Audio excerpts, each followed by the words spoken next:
I used to be an all or nothing kind of person. Go big or go home. Declutter my entire garage in one go or don't declutter at all. And because it was so overwhelming, I would often choose not to declutter until I read the Atomic Habits book. Here are 15 lessons from the Atomic Habits book that helped me finally achieve a clutter-free home. One thing I took from this book is that taking a space and making it 1% better each time can actually have a compound effect, and it can have impressive results in time. So I started to ask myself, if I walk into my living room, what is something I can do right now to make this 1% better? So it might be just taking dishes to the kitchen, it might be taking some toys out to declutter. It depends on the day, but if I can do just 1% better each time, I notice a massive change in my home after a few months or even a year. And if you try to make things 1% better every single day for 1 year, it means the result will be 37 times better after the end of that year. And going along with this, in the book, James Clear mentions the 3.5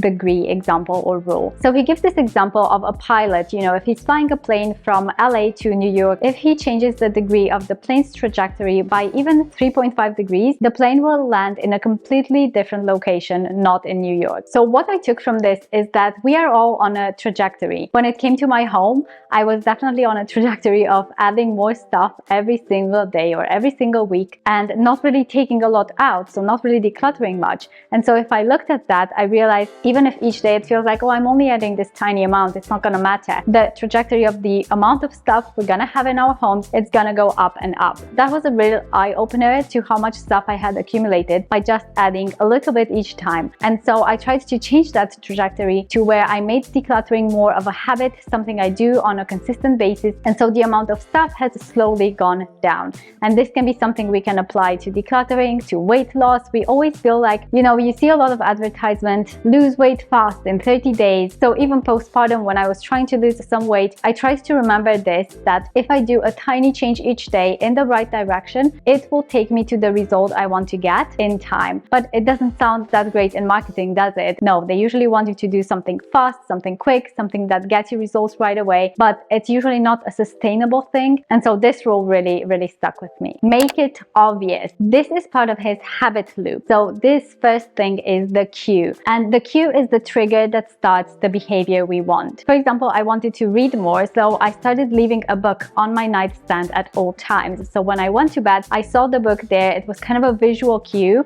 that kind of signaled to my brain that, oh, you might want to give this a read. So, make it as obvious as you can. When it comes to decluttering, maybe put a box somewhere you can see it and you can fill it with things you want to declutter, or make a checklist. Having a visual cue can be really helpful. Make it attractive. This is the craving part of the habit loop. And this is where motivation comes in. We don't want to watch TV. We want to be entertained. We don't want to do the physical act of decluttering our homes. We just want a calm, easy to tidy, easy to manage home. That is the craving we have. So a few things I tried to do here is I started to follow people who inspired me, who motivated me to, shop less, to declutter my home, to simplify my home and my life. So anything that can help motivate you. Maybe it can be putting on some music to make it an attractive experience. Make it easy. This is the response part of the habit loop. I learned that the easier I made the progress, the more likely I was to actually do it. For me, it was not overwhelming myself when I was trying to declutter, and instead doing those 15-minute, 20-minute declutters, just a small task that I can do right now that's going to give me the sense of accomplishment. It's not going to overwhelm me. It really helped me to just try to focus on the first step, because when I looked at a cluttered garage, for example, it would feel like, where do I even begin?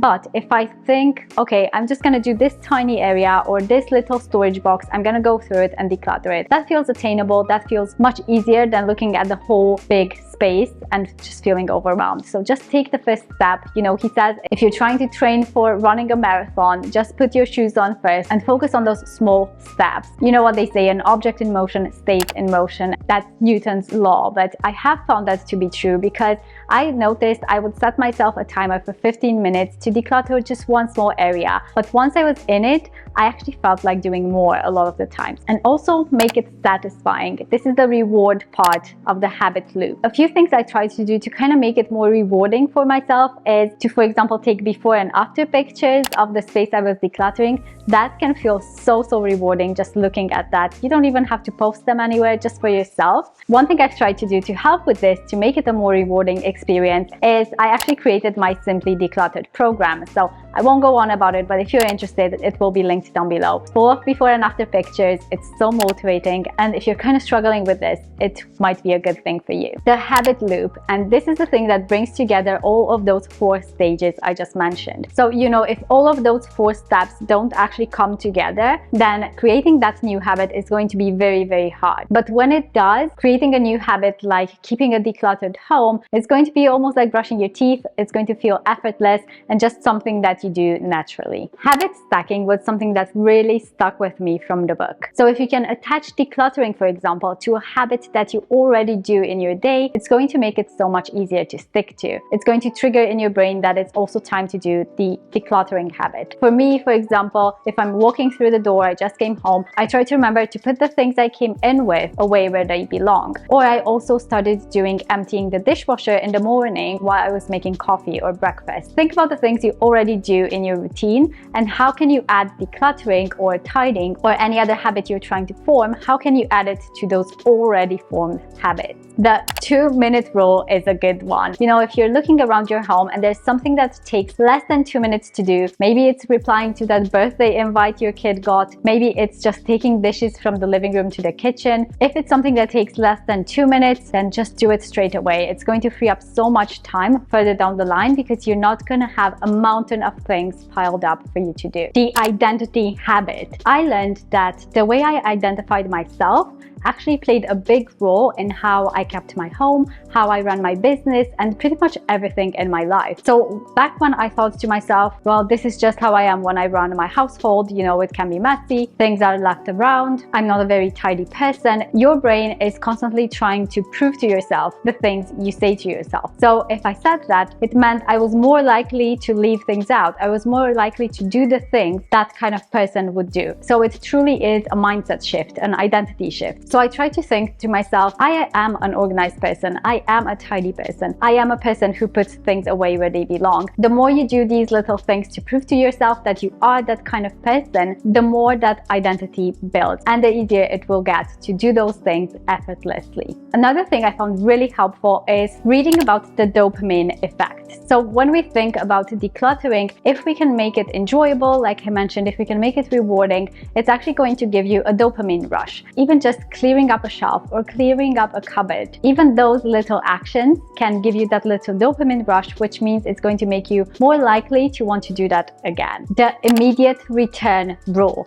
This was really interesting to me. If one habit we're doing right now has a reward, but the reward is so far into the future, it doesn't really feel tangible. So for example, I'm going on a run today and I know deep down that it's good for my body, it's going to make me healthier, but because that reward is actually something in the future, something I can't see physically or I can't see right now when I'm finishing that run, it doesn't feel that rewarding to our brains. And so trying to give ourselves those immediate returns is something that's going to actually help us build these habits. Our environment is important. It's important how we set up our environment around us, our homes, to actually help us achieve the goals we want to do, like decluttering. So maybe it is putting out the box, maybe it is creating a system to take things out of your home. A big one was never miss twice. I learned that missing a day is okay, but missing twice or multiple days in a row is actually the start of a new behavior or habit that might not be supportive for our goals. So yes, I might not tidy at the end of the day if I'm feeling incredibly tired, I don't feel like it. So it's okay to miss once, it's okay to miss that day, but tomorrow I will make it a point to actually go and tidy and give myself that proof of identity of the person who does that kind of thing, right? The organized person, the tidy person. It's one thing I've also incorporated for my business, you know, my YouTube videos.